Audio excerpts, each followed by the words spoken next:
All right. I just finished the finale of Monarch Legacy of Monsters. And I love Godzilla. They had a fight. It was a little short, but honestly, it was still pretty good. And honestly, they could it's probably that way later on. They could also build on new seasons. But I love what's happening.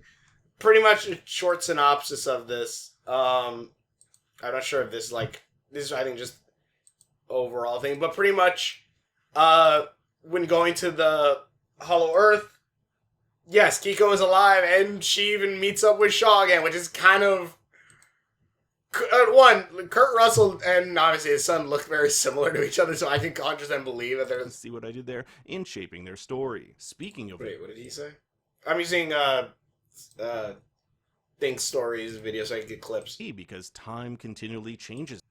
But yeah, pretty much Kiko and Shaw meet up, and it's actually really cool when they do actually meet up because, well, first off, Kiko thinks that that Kate is a rescue party to come save her. Though quickly Kate's like, I'm not here for that. What's it like this? He was like, oh, you guys found my signal, and she's like, what signal? We didn't have a signal. and he was like, wait, if you're not with Monarch, who are you? Where are you from? And then you hear Shaw, and Shaw hides himself for a minute, and he was like, why does your voice sound different? It's been longer than you think, Kiko. And he brings up how he was down there for a week, and he came back, it was 20 years later, and he was like, wait, no, that gravitational thing. And then doing the math, and she's like, I've been gone for 65 years.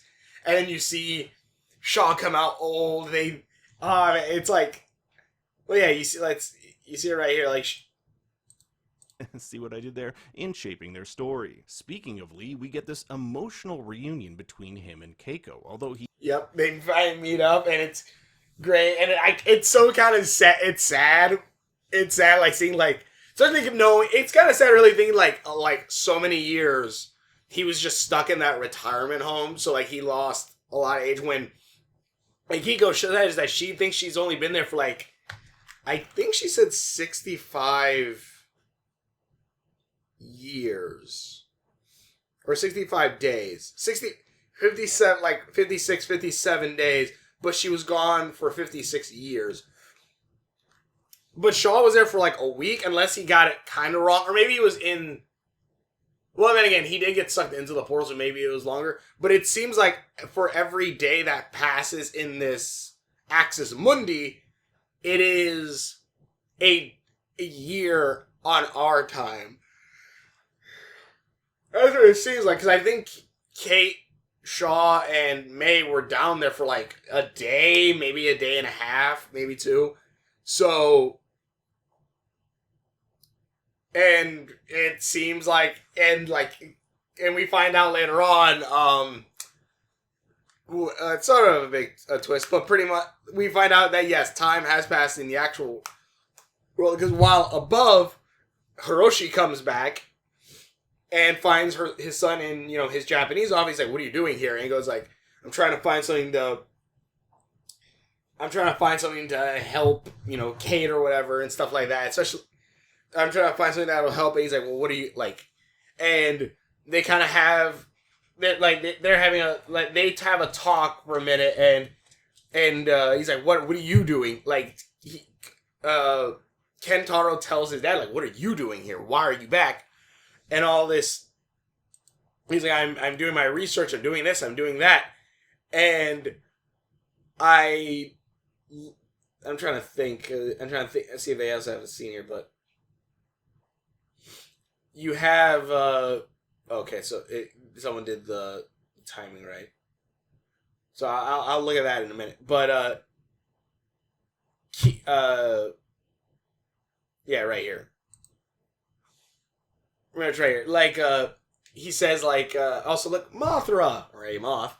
I'm trying to think of a way how to say this correctly. Or to say it. They have a back and forth.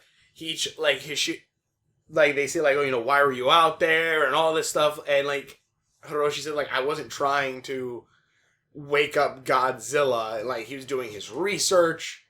And let's see, actually, maybe he explains a little. And the Titans can coexist. Oh yeah, he's trying to figure out the idea of coexistence between humanity and Titan. Which it's funny that this is now what he's trying to do, since he straight told his uncle, like, before you three, we are already coexisting, but he wants to find, I guess, a coexistence with them, and he's like, I could use your help, Kentaro, we could do this together, and Kentaro says, like, oh, like, first sure, but you have to answer this question first. He's like, and pretty much like about the family, why did he do it? And then he's like, and then Hiroshi pretty much says like, look, I'll make it up to you and your sister later. Like, I'll make it up to you. And you're like, you can't make it up. And like, what do you mean? Like, she's dead. And Hiroshi, and I love the acting that Hiroshi gives, because you see him break down. You see him go like you see him pause for me, like you're lying. You're saying this to hurt me because I hurt you. Like you're lying, and you just start seeing him break down and cry, and it's like, oh my god. The Titans can coexist, which makes it all the more interesting that he and Kentaro end up.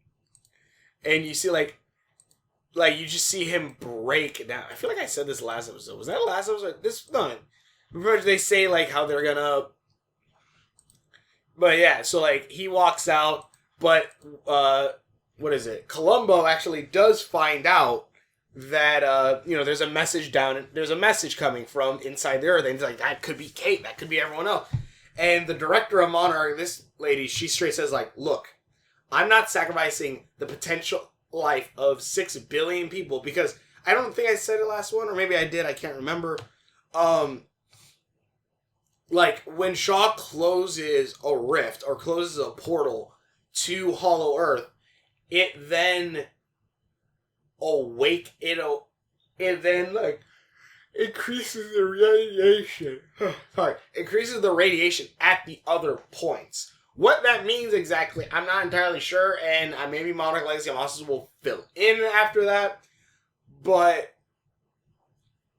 yeah, like, Monarch is still like that's a big thing, like something else could be coming, pretty much. They don't know. So I want to say Todd, but that's not his name. Columbo, what was his name? I literally wrote it down here. Tim. Well, like Tim's like Tim, and pretty much this lady gives him an like pretty much says like, look, are you going to come here and do your job, or are you going to waste time with this? I'm going to have to put you on leave indefinitely. He chose indefinitely because he goes to Kentaro, who's trying to draw maps, trying to figure something out, and he gives him the data, tells him about the message and everything, and Columbo tells him, like someone's down here, someone's sending a message, we could probably do it. And he's like, but how are we going to... He's like, but what does that mean? What are we going to do? He's like, well, your dad might know. And they go... That's when they all go to talk to Hiroshi, who starts... who tells him that Hiroshi says, like, I'm not working with Monarch. And Tim's like, don't worry, neither am I. And Monarch really doesn't even want to deal with your ass. But there's another player in the game. I'm like, who do you mean? What do you mean another player in the game? Like, are you talking about the terrorist group that gets Ghidorah's head? Like, are you talking about them? Like, who are you talking about? But later on we find out, though, that it's Apex. But that's everything, because then we cut back inside the Earth, where they bring up, like, Kate or Kiko finds what it is, and she's the one sending the message. She's been the one sending the message. Again, she says she's only been down there for, like, 57 days, but it turns out, like, it's way longer than that. Like, let's see. Time passes in our world for every day that passes in Axis. Wait, let's see. And also, another thing that she brought up, though, is while they're exploring this, and they all get together and they're trying to reach a certain spot, which pretty much is Shaw's old ship, which is really funny when Shaw turns it on and like he's like, wow, after so many years, after 57 years, this thing still has juice, and Kiko tells him like it's only actually been here for a few weeks, and he's like, you're right, like. So, like, that makes 100% sense. That makes a lot of sense of, oh, that's why that ship's still working. Like, it's only barely been there. But The show plays fast and loose with how much time passes in our world for every day that passes in Axis Mundi. So I've created this chart to give us Kiko, 1 day equals 1 year. Lee, 1 day equals 3 years.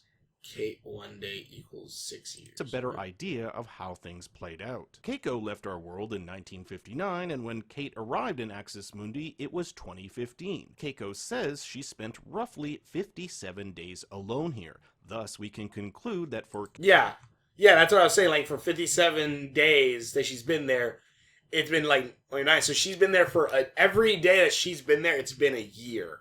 Which I guess maybe it's because of where she was at. Maybe time moves differently. Because they do bring up that this world, the Axis Mundi, like, they play it fast. They, like, was it? When they're exploring and they're trying to head to the point, Maze brings up, like, if we're underground, why is there lights? And Shaw says, like, well, who says we're underground? So, like, it's playing, it might be doing the whole idea that it's another universe or a pocket universe, I guess. Or at least Axis Mundi might be. I'm not entirely sure. Maybe it's Axis Mundi itself. Because, like, that's what they call this place. Because, like, they bring up, like it's part of the Titans world, part of their world, patched together. That's why it kind of looks like a regular forest here.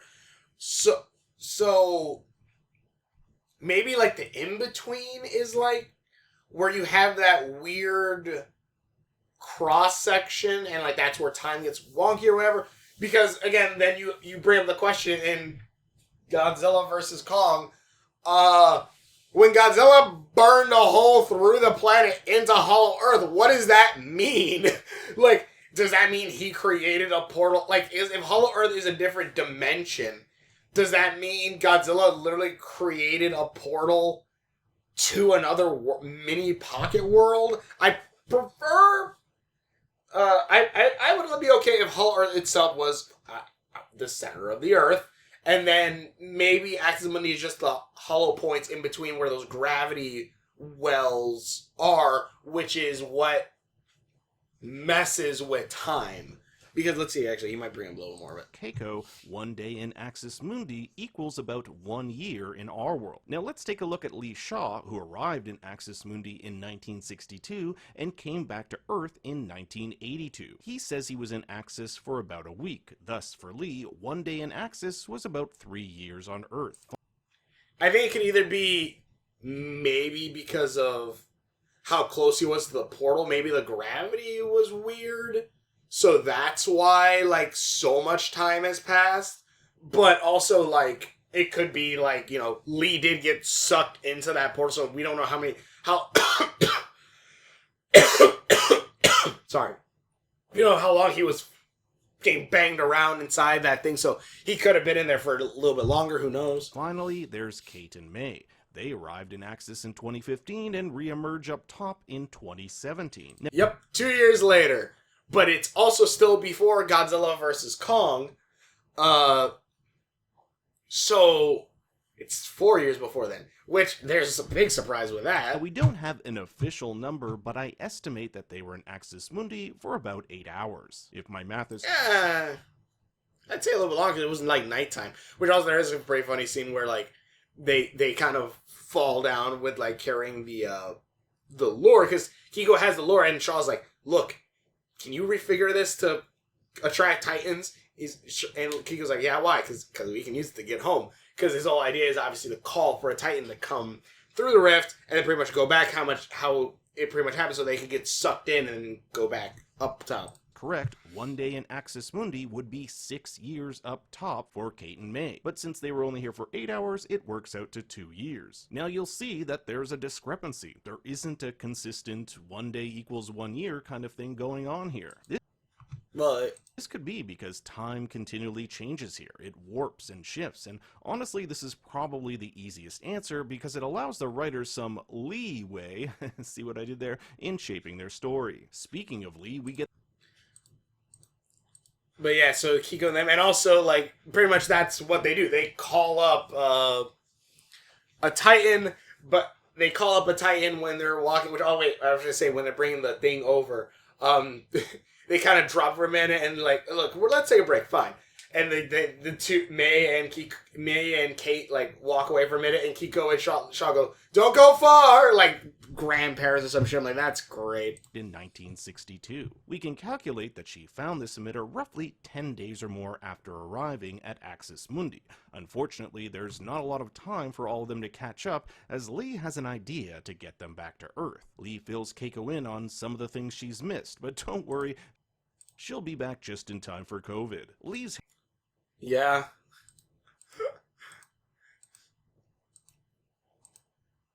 But yeah, they pretty much use the lore. They get in the ship. They try to call a Titan from Earth to come down and, let them out.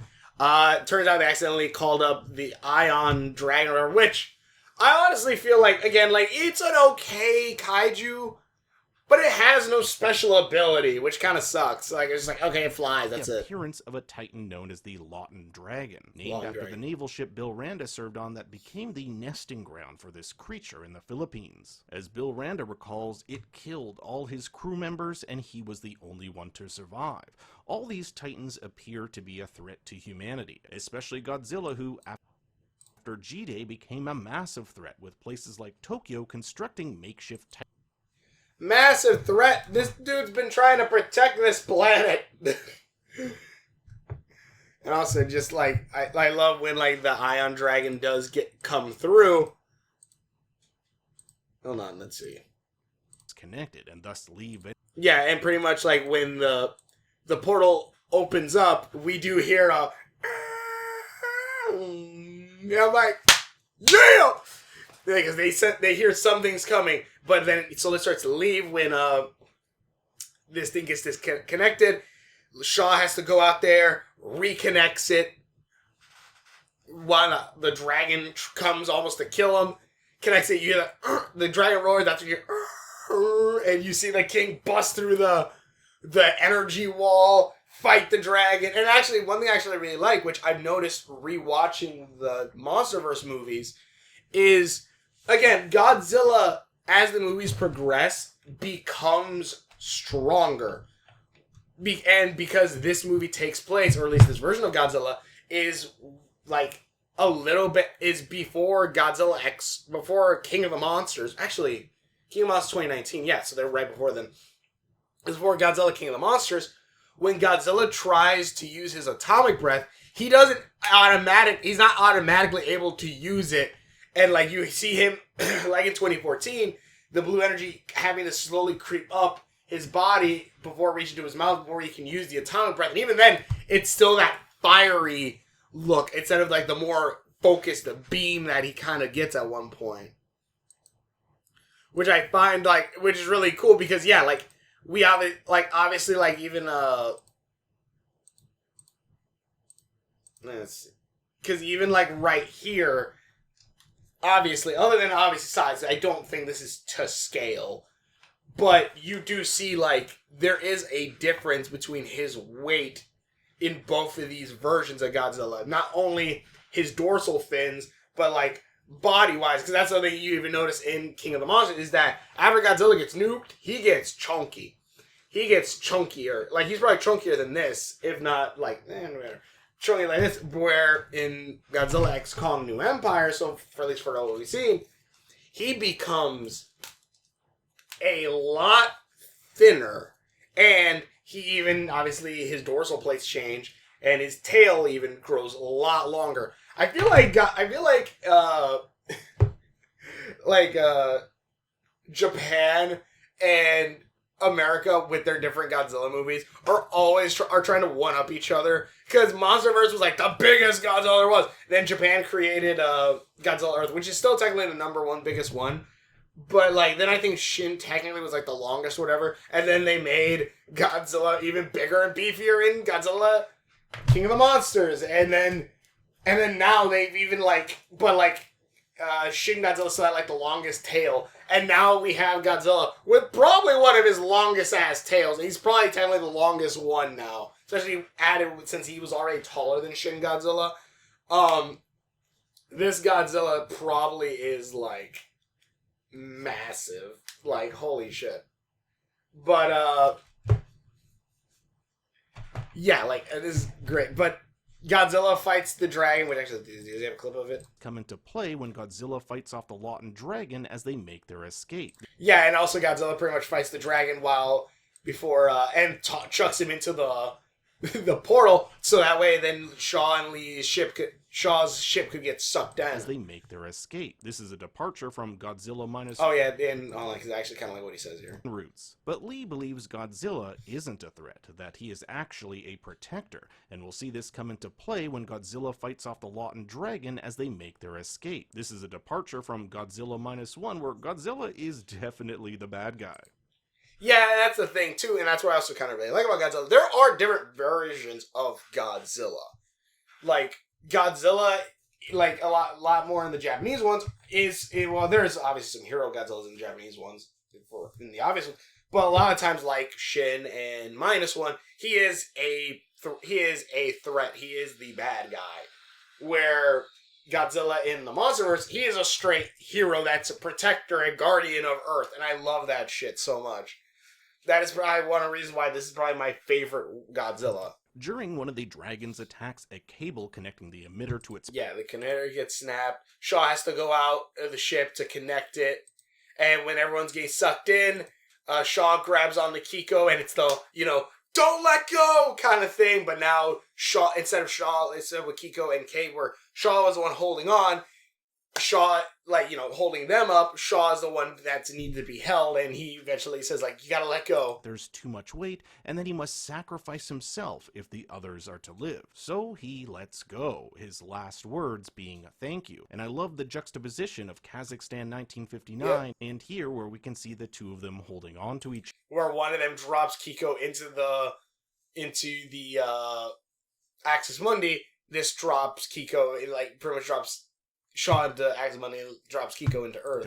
This time it's Lee who lets go. But also, I don't think Lee's gonna be dead, and also I bet we're gonna see Kurt Russell pop up in if they're not gonna try to do Agents of S.H.I.E.L.D., where it's part of the show, it's part of the movie, guys. But then but the thing is, I think this is actually part of the movies. But try to keep it as separate as possible. I would actually like to see if Godzilla. I would like to see if Kurt Russell would appear in New Empire, because now that they have him in Axis Mundi, they could say he could be down there for however long they want. At this point, they could bring him back. But is he gone for good? No, he's not.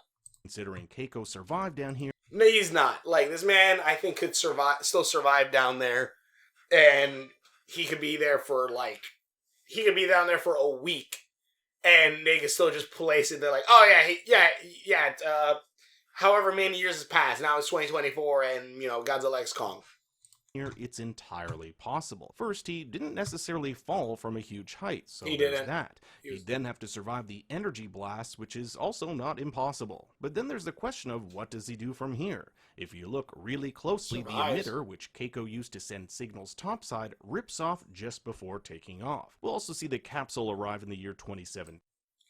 Yeah, so he can still use the emitter and call for help. Have him come back. But what if Lee made his way through that portal anyway? It's totally possible that if he let go, he'd get sucked up too, considering his weight is far less than this giant capsule which got sucked up. This then raises the question, where did he go? Or when did he go? Or did he get to the hollow earth itself? So Axis Mundi, they pretty much straight up saying, Axis Mundi is the in-between. So yeah, we're not gonna have so it's not okay. I was like, man, this is a cheaper version of Hollow Earth. You're gonna have put the sky above, but it's not. So again,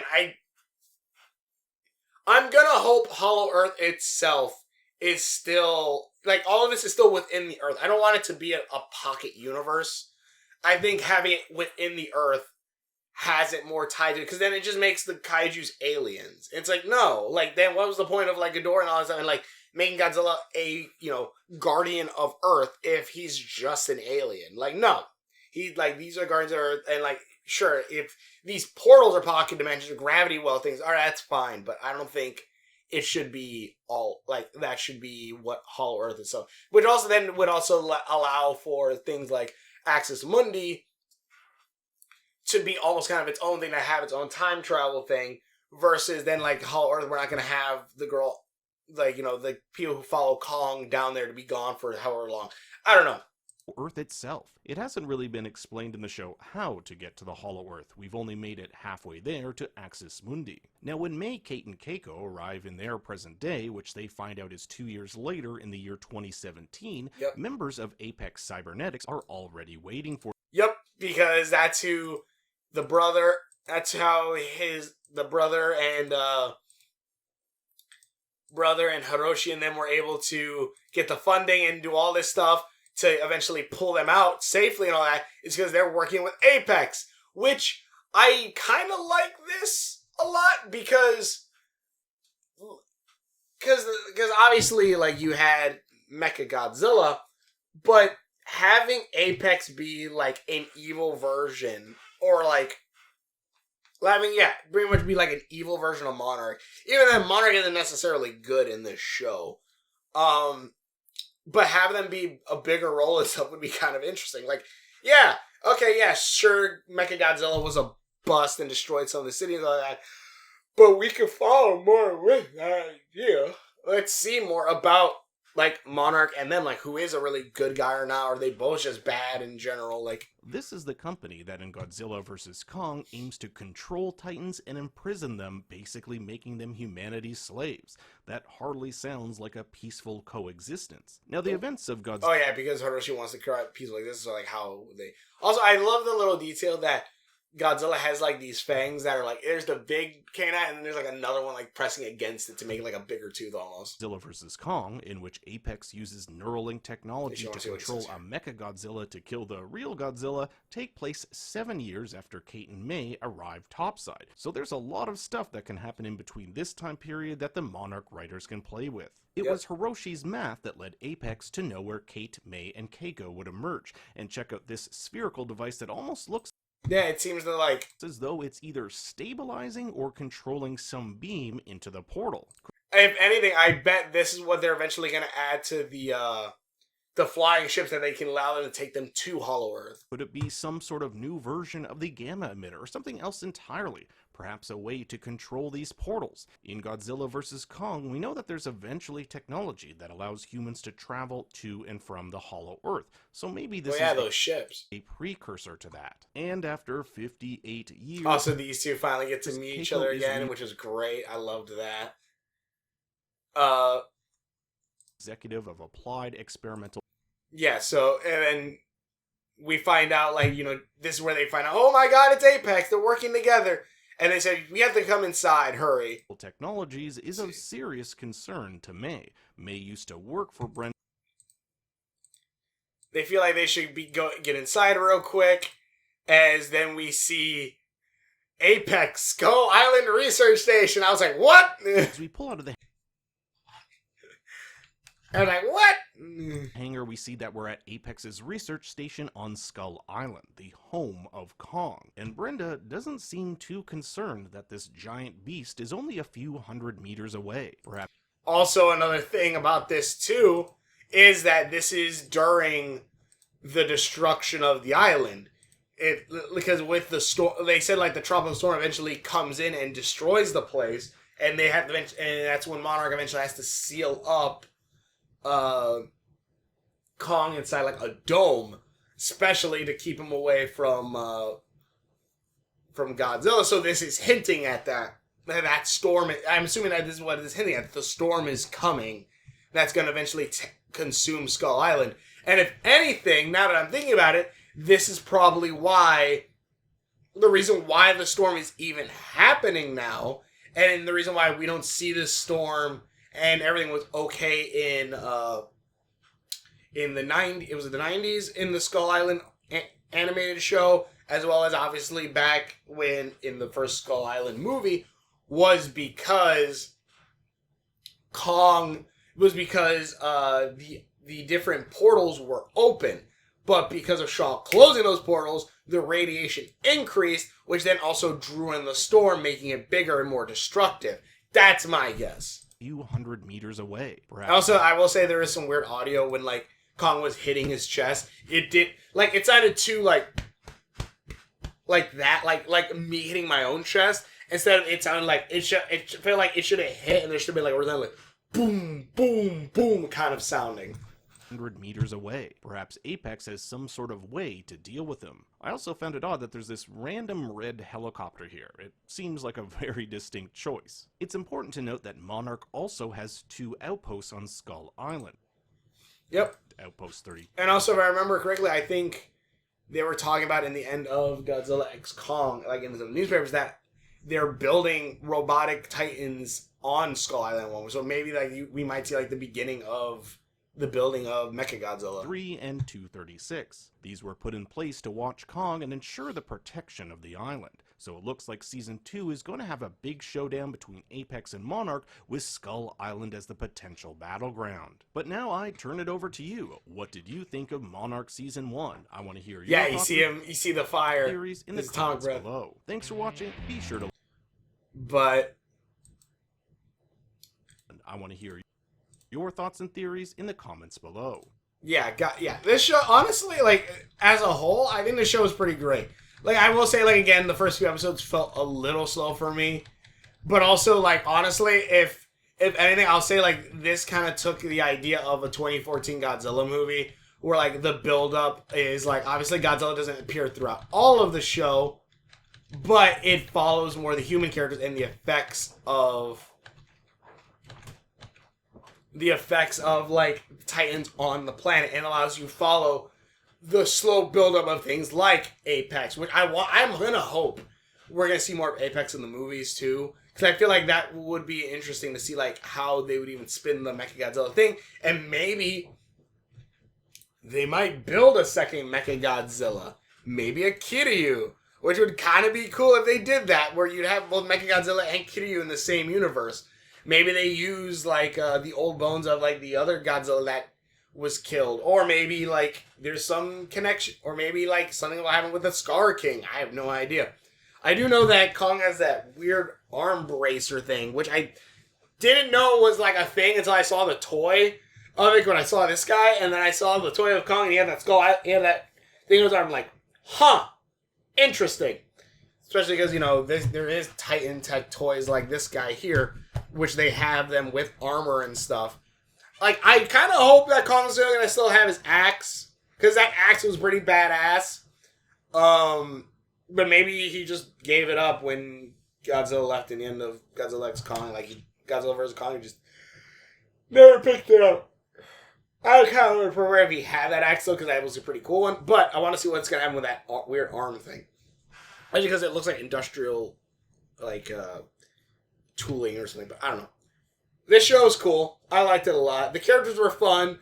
It builds out the world a lot more. My only gripe with it is, like, I'm just hoping they don't try to say, like, yes, Hollow Earth is in another universe, is a pocket universe. It's like, then how the hell did Godzilla burrow? Like, one, in a sense, it could be kind of cool. Oh, yeah, Godzilla just has the power to burrow holes into reality.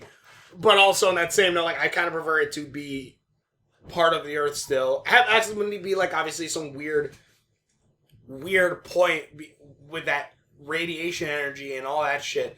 Actually, they could use Axis Mundi as almost like a prison place where they throw, like, where, like, destructive forces that Godzilla even lays, like, no, you shouldn't exist. Or, like, Godzilla doesn't think he could kill or something, and he chucks them there and gets them stuck there or something.